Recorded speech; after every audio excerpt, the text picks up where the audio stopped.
A ideia é vocês terem um material que vocês possam situar a igreja dentro do plano de Israel. Porque a matéria por matéria não diz muita gente, entendeu? Até porque Israel teve 4 mutações diferenciadas. A gente tem um período que eles são hebreus, um outro período que eles são israelitas, depois vão ser judeus, depois israelenses, e hoje são israelenses e judeus. Judeu você pode até ser, se você se converter ao judaísmo. Então a gente vai trabalhar pontos distintos. Agora, eu tinha um problema com essa matéria antigamente. Quando eu comecei a estudá-la, e os livros que eu adquiri, eram livros assim que me deixavam muito confuso.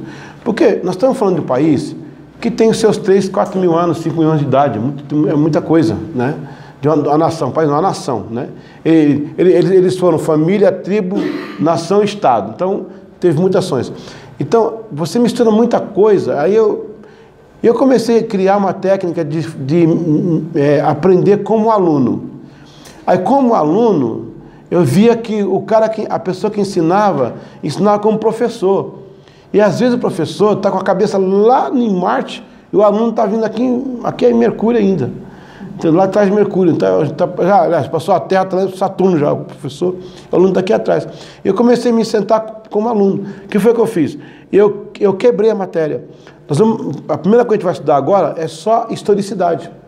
É datas, locais, situações, só isso.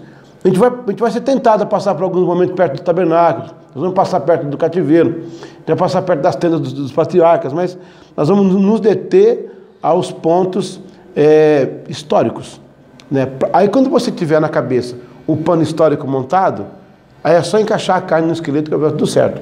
Quando você falar num episódio, por exemplo, as leis, né, o Torá, você se situa no Monte Sinai. Quando falar o Tanakh, o Talmud, o Mishnah, você vai se situar no período rabínico, porque você já construiu na cabeça. Essa que é a ideia. Então, se você vê que durante a matéria parece que eu estou correndo, não estou não, eu vou voltar depois ali. Eu primeiro faço a historicidade todinha, para que haja um campo acadêmico bem claro. Depois, quando eu voltar lá atrás, a gente vem só colocando, por exemplo, nesse primeiro período agora, acho que essa semana agora, no caso, vai ser a semana mais histórica mesmo.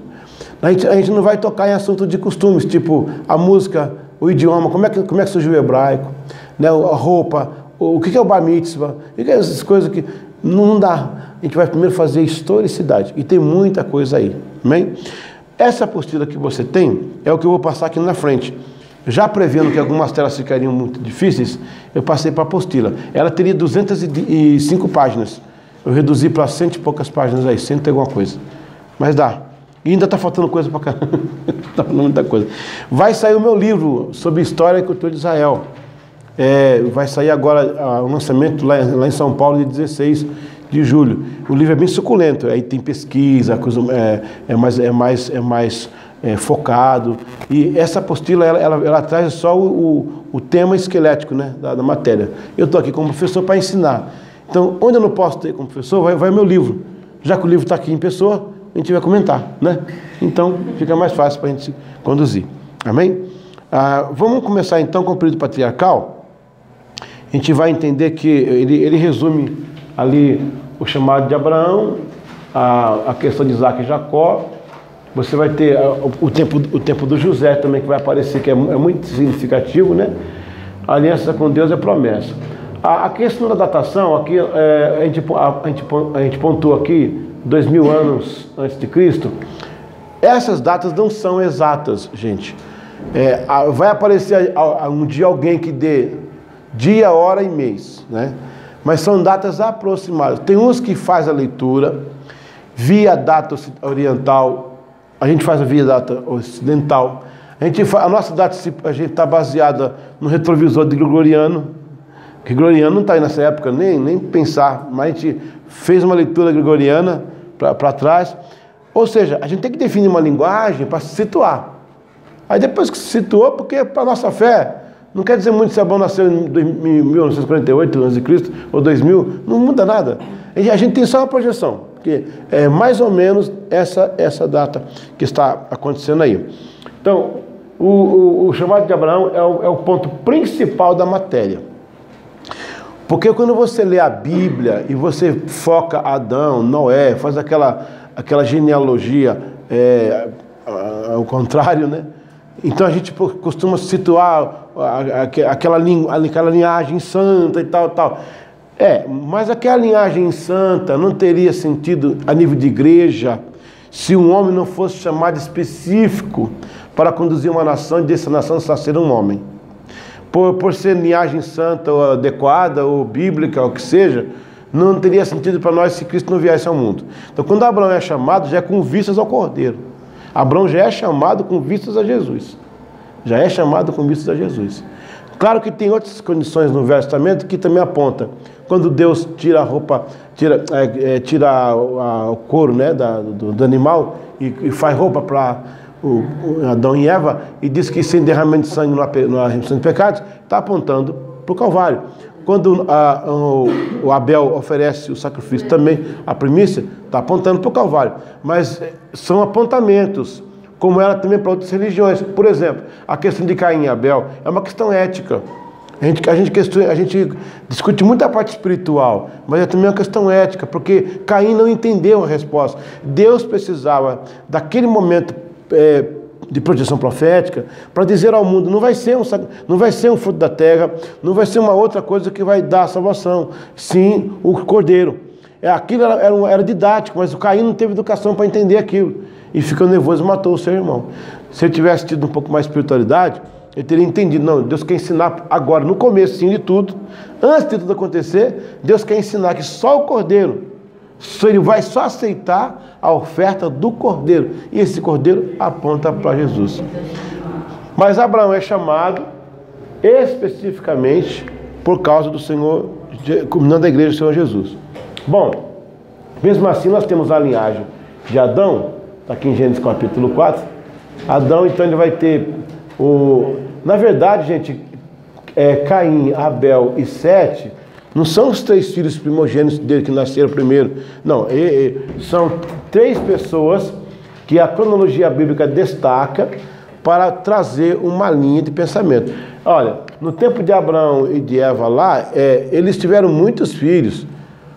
Quando fala assim que o Caim matou Abel, o primogênito, tal, porque o pessoal fala isso, na verdade, é uma das histórias, que Deus pegou lá no meio e colocou. Mas são N histórias que aconteceram aí.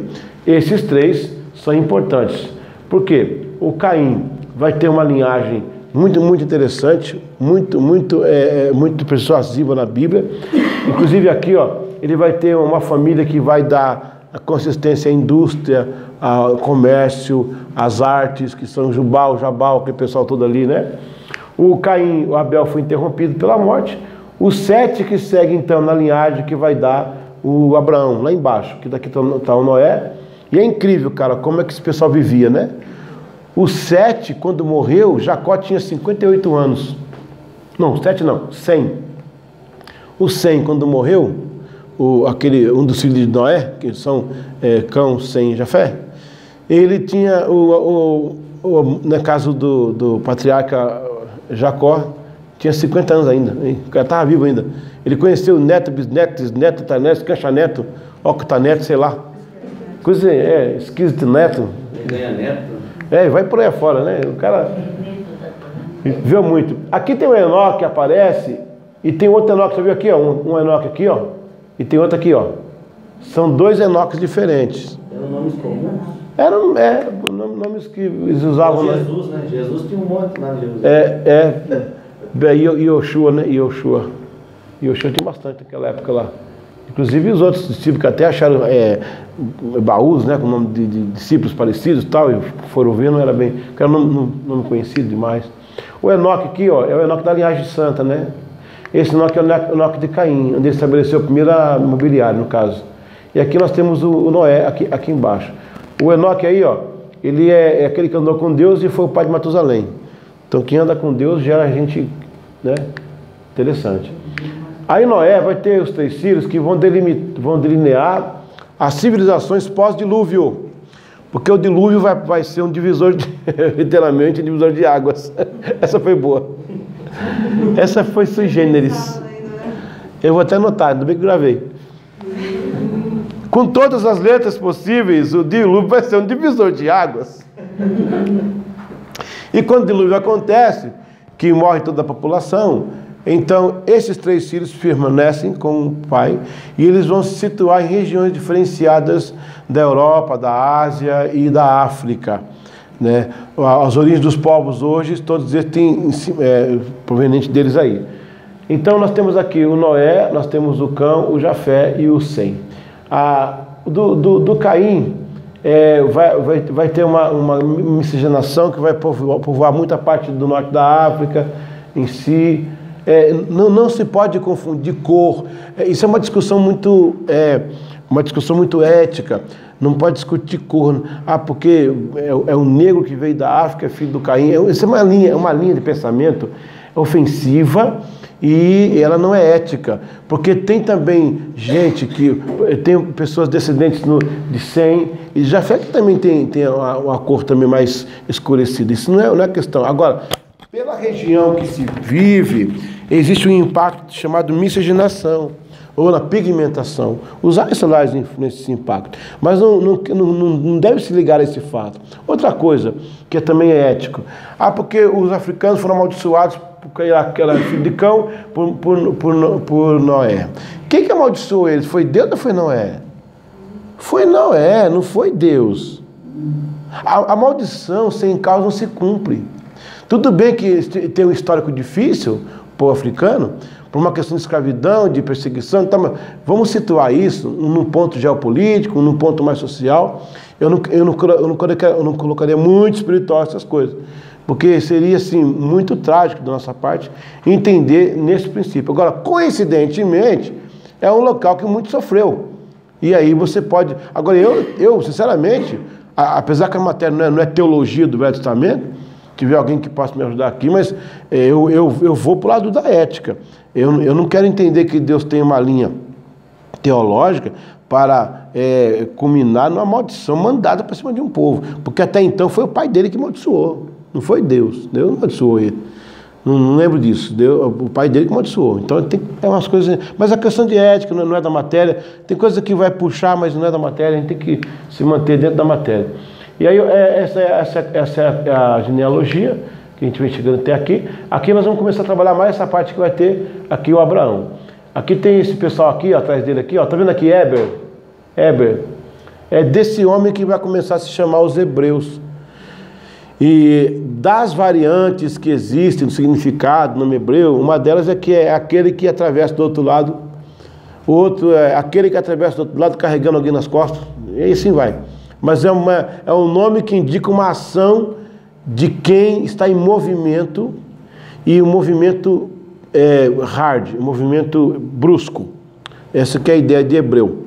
Tanto é que Abraão vai andar mesmo, né? Vai carregar a semente, vai descer, vai enfrentar Canaã. É interessante. O tempo de Abraão... Opa, travou? Travou aqui. Travou tudo. Será que é o... Laptop? Tem leptospirose, que é a doença do laptop. Opa, voltou. Ele tá valendo. Ok. Na verdade, gente, Abraão vai ser contemporâneo de Hammurabi. Eu vou mostrar daqui a pouco isso mais à frente, mas a região da Mesopotâmia, entre rios, onde nasceu a civilização da humanidade. Abraão vai situar-se no período do Hammurabi. Hammurabi foi um rei da antiguidade. Você vai ter naquele período os acadianos, os sumerianos, os mesopotâmios, uma renca de gente daquela época ali, antiguíssima, e Nimrod, vai por aí afora. E ele é um dos que ele é um estadista, ele vai criar um código, né? Chamado Código de Hammurabi, com 104 leis, entre elas leis atuais, como o uso capião, por exemplo, leis da marcação civil, não da digital, né? Não tem como, mas de marcação civil. Quando a Grécia se revela como uma civilização, isso muitos séculos antes de Cristo, A Grécia vai ter uma ascensão, gente, no 4º século antes de Cristo, via Macedônia. Macedônia era um território grego também.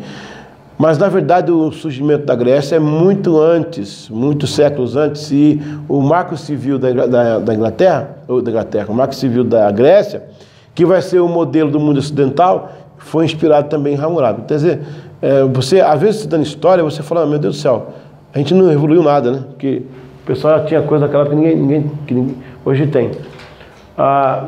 Aí nós temos aqui o Abraão, né? Olha aqui, olha o Ismael aqui aparecendo. O Ismael é o primeiro filho dele. A promessa de Abraão está no capítulo 12 de Gênesis. O cumprimento no capítulo 15. Entre o 12 e o 15 passaram-se 25, 30 anos. E aí, nasce o Ismael. Ismael, pai dos árabes. Que hoje está essa confusão, porque a Sara foi dar uma mãozinha para Deus, né? Se precipitou. Deus não rejeitou Ismael, né? Mas teve a linhagem sobre Isaac. O Isaac foi o único que não saiu daquele território. Sabia disso? Uma curiosidade aí, O Abraão saiu, ele foi até o Egito com a mulher dele. O Jacó saiu, tanto daqui estabeleceu lá, né, a família. Mas o Isaac, ele ficou ali naquela região, ele não saiu. A gente estuda a Bíblia correndo, não pega esses detalhes. Ele ficou lá. E aí o Jacó, ele vai ter então os 12 filhos, né? Que nós temos aqui o Rúben, o Simeão, Levi e Judá. Judá vai ser que vai depois permanecer depois do cativeiro. O Dan, o Naftali, o Gad e Azer, Issacar, Zebulon. José vai ter o Manassés e o Efraim, que vão ser considerados como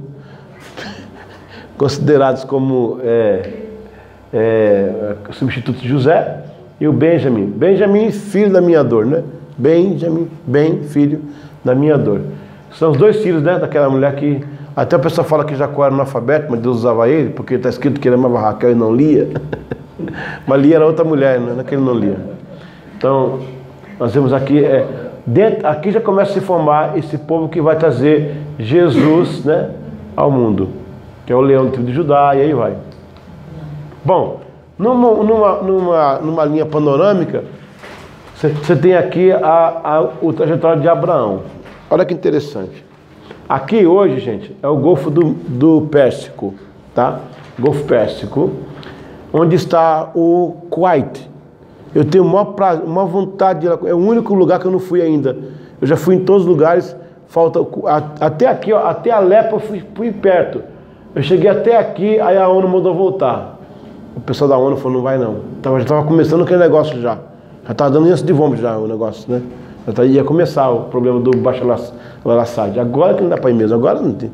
É ir para morrer, né? Não tem como, né?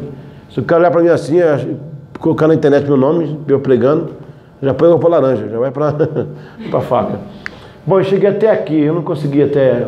Mas eu ainda vou fazer isso aqui, eu vou fazer isso aqui em nome de Jesus.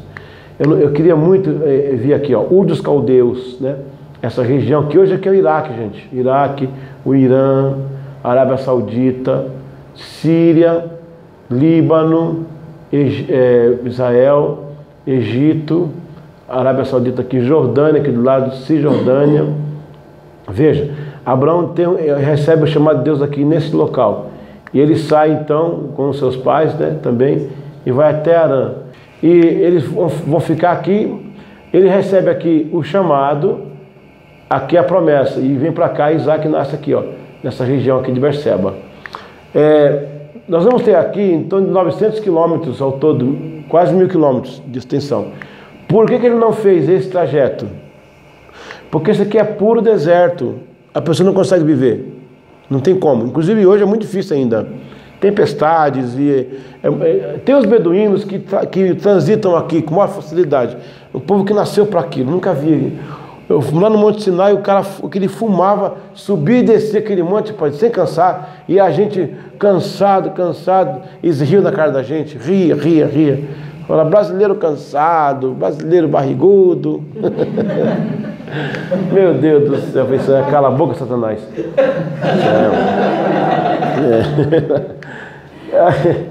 Então, esse aqui, Abraão vem, cada local aqui tem um significado. Depois a gente vai ver com calma isso aqui. Ele vai até o Egito, lá em Zoar. Então, como ele não gostava de Zoar, ele volta e estabelece-se em Berseba. Em Berseba, ele vai fazer um pacto profundo com Deus. Quando nós vamos em Berseba, são dois lugares aqui, ó, Berseba e aqui por volta de aqui Jerusalém por aqui, Jerusalém por aqui, aqui nesse meio. Berseba aqui embaixo. São dois lugares que eu não faço oração conjunta com o grupo. Eu peço para cada um ficar num cantinho e repetir o que Abraão fez. Abraão aqui e Jesus lá no Getsemane. Um tiro de pedra, um canto. Aqui tem um poço dele, até hoje aqui esse poço de Abraão. Gente, um poço que se fosse hoje construir, segundo as fontes lá, ia gastar em torno de 20 milhões de dólares para furar esse poço e uma alta tecnologia com sondas para encontrar. Ele recebe uma revelação, porque Berseba é deserto, irmão. É tudo deserto, deserto. Isso aqui é o fim do Negev. Aqui é onde o monte de Cristo foi tentado. Jericó também está nessa região aí. E aí acontece, Deus dá uma revelação para ele. Ele cava um poço. E quando ele cava um poço que sai na nascente de uma fonte. E esse poço revelou que embaixo de Berseba, 24 quilômetros quadrados de água potável. Um lençol embaixo do deserto.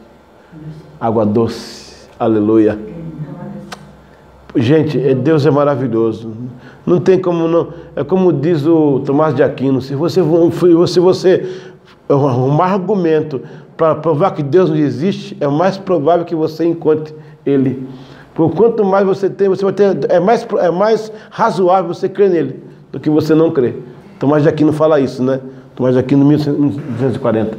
Então ele acha que um lençol d'água. Ó, aqui em cima, aqui, ó, mais ou menos aqui, está o Monte Hermon, aqui embaixo está Hebron. Hebron. O Hermon aqui em cima tem uma neve, né? Que o ano inteiro faz neve lá, no pleno deserto. Deus coloca neve para a água escorrer, virar o Rio Jordão e virar o Mar da Galileia. E aqui embaixo, como não tem muita montanha, aqui é muito mais montanhoso, ele faz água por baixo. Então ele põe água aqui em cima, ele põe água aqui embaixo, ele é Deus. Ele faz o que ele quiser. Amém? Aleluia. Ele é Deus. Deus acabou. Gente, Deus, Ele é maior do que... Se Deus fosse se atualizar todos os dias, ainda seria maior. Se Ele acabar de se atualizar, já estaria menor. Deus é o eu todo, completo.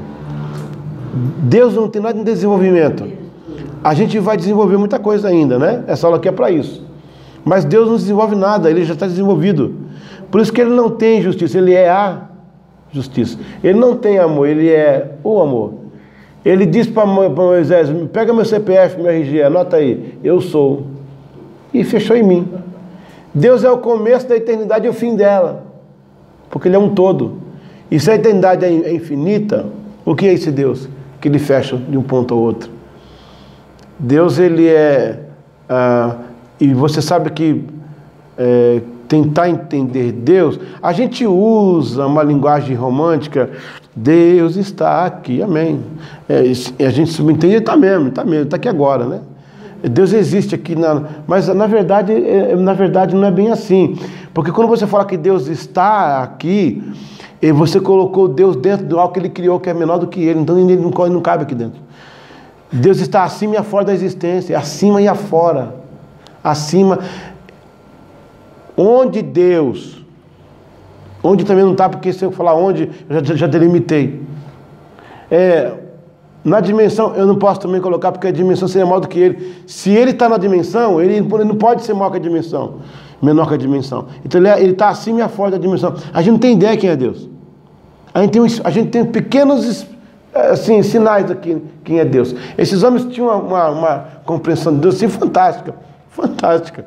Então Deus está acima e afora da existência. Ele se faz existir pela parte nano que nos entregou. Nós temos o fôlego de vida que vem dele. Eclesiastes fala, quando o pó volta ao pó, o Espírito volta a Deus. Esse Espírito aí é o fôlego, o pneuma de Deus na nossa vida. Esse é o nano dele. Através disso, ele se faz presente. Porque quando o homem aceita Jesus, na nossa linguagem de doutrina arminiana, o nosso espírito é vivificado, restabelece a conexão. E linda aquela parte de Wesley, desculpa, eu vou só um pouquinho.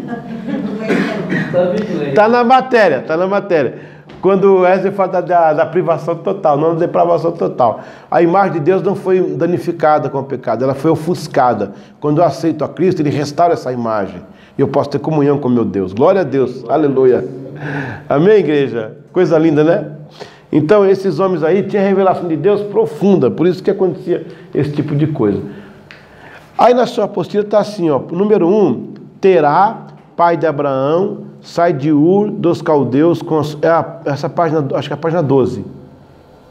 É isso? Tá certo? Isso. Confere. Sai de Ur dos Caldeus com sua família, Gênesis 11:31. No 2, Terá morre em Harã, Gênesis 12, e Abraão segue para Canaã. Ao número 3, Abraão chega a Canaã e edifica altares em Siquém e Betel. Betel, casa de Deus, né? Betel. Casa do pão também. E aí tem muitas variantes da tradução. 4. Por causa da fome, Abraão migra para o Egito. E o 5, Abraão volta a Canaã, edifica novos altares em Hebron, em Moriá. Moriá vai ser... O que vai ser Moriá, gente?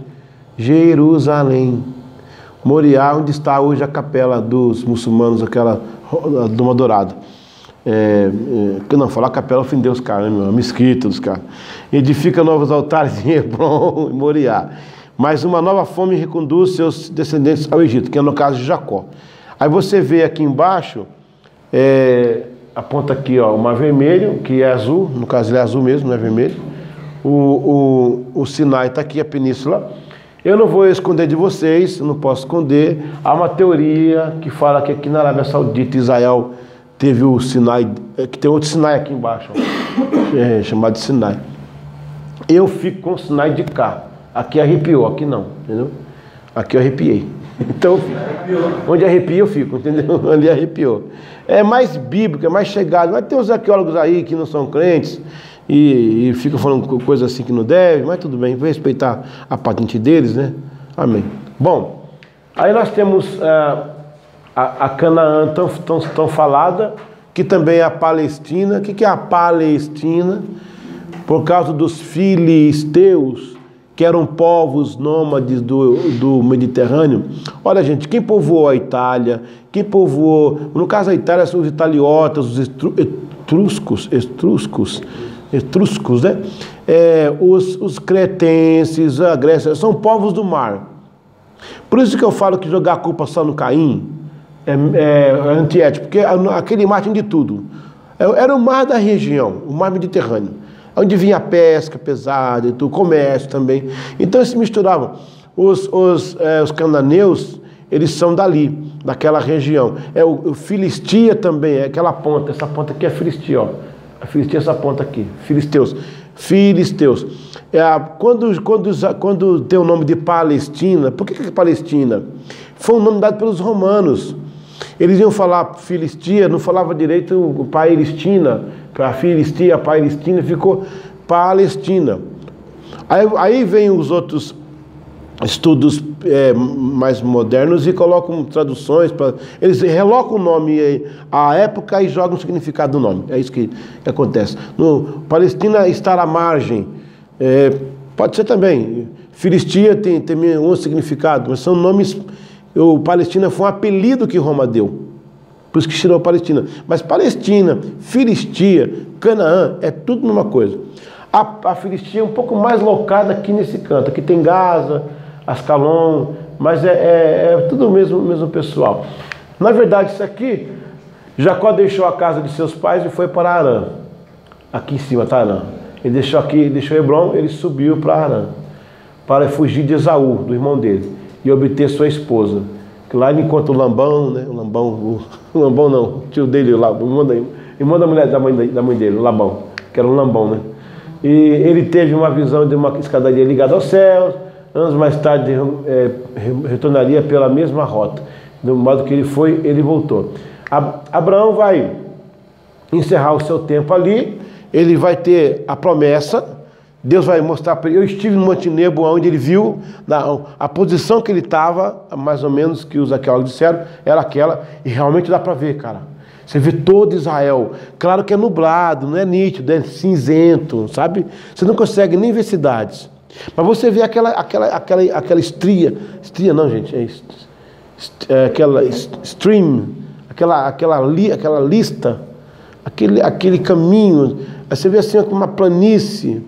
Aí você vê Israel, ele tem a planície do Mediterrâneo, a Alta Galileia, a Baixa Galileia, a Judéia, Negev, aí vem a Arábia aqui embaixo, aí ele tem as colinas de Golã, Gileade, Moabe, Amon, Monte Pisga e Monte Nebo. Ele é assim a geografia de Israel, muito interessante.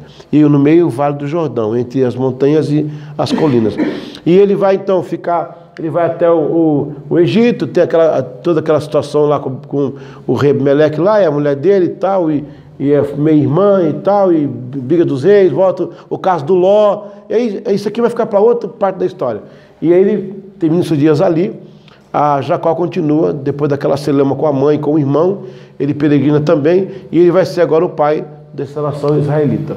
Bom, aqui na linha de tempo, eu tenho ali Adão e Eva lá em cima, seguido da queda, o dilúvio e Babel. Vai ser muito legal esse esqueminha para vocês terem no caderno aí na sua apostila, viu? Porque eu tenho aqui Adão e Eva, criação.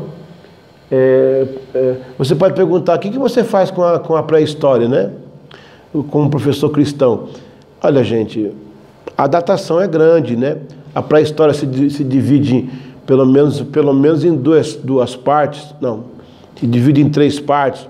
A parte paleolítica, que você vai ter a ideia da pedra lascada, né? Depois a idade mesolítica, que é a transição dos costumes humanos, e a neolítica com o nascimento da escrita. Os sumerianos começaram a fazer a escrita cuneiforme, mas foram fenícios que aprimoraram para o vocabulário que depois deu origem ao grego e chegou até nós, o aramaico siríaco e por aí afora. Dentro da idade da terceira parte, da segunda, terceira parte, nós temos a idade dos metais, não é isso? Nós temos a idade do cobre, do bronze e do ferro, não é isso? Aí o homem começa a descobrir, por exemplo, com a idade do cobre, ele começa a descobrir ferramentas para cortar, para plantar, para cozer, para muitas coisas, né? Por isso que é mesolítico o período. Com a idade vem a idade do cobre, aí vem o bronze, ele também descobre o ouro, descobre a prata, e vai para os ornamentos, uma coisa que brilhava, chamava atenção, o homem tinha aquele lado da beleza. A idade do ferro, ele vai fazer máquinas pesadas de guerra, e de proteção, e de edifícios. Então, a pré-história está ali, e eu reloco um homem para o tempo realmente do neolítico. Porque veja que Adão já conversava com Deus. Eu não creio naquele cara pulando nas cavernas. Isso é história para boi dormir. Desenhando nas cavernas? Até desenhando até que vai, pastor. Mas esse homem que não fala, que está gesticulando e tal, isso para a gente que é cristão e cremos na palavra de Deus. Olha, pode ser que houvesse pessoas distantes, desprovidas, porque era um momento de nascimento, sabe? Mas ser assim totalmente sem aprender um sinal, depois desenvolver, tipo assim, homem das cavernas, aí você vai um pouco para a evolução. Não, Deus criou o homem falando, se escrevendo não sei, mas falava. Até acho estranho quando... Imagine Adão quando nasceu. A gente foi descobrindo, né? Mamá, papá, e vai crescendo, aprendendo. Adão é um cara que nunca existiu. Uma coisa que não existia. Aí está deitado, Deus acabou de fazer, aí vai apertar o botão. Para ele acordar. Acorda, ele abre o olho. Como é que foi esse momento, cara? Ele falou, Deus, Éden. O cara já nasceu falando, levantou, já começou a andar. Cara, foi um momento ímpar na história da humanidade e da universalidade, sei lá. Foi uma coisa assim, gente, o cara nunca houve aquilo. Uma coisa chamada homem, abre o olho, levanta e sai falando. É brincadeira. Já pensou? Colocou o nome dos animais. Olha, e a preguiça é preguiça mesmo. O boi é boi, a vaca é vaca, o cavalo é cavalo, a galinha é galinha, não é? Alguém tem dúvida? Porco não é porco? Ele conseguiu colocar o nome do bicho junto com a etimologia, sei lá, do... Meu do céu! Só não conseguiu controlar a mulher, porque isso aí já...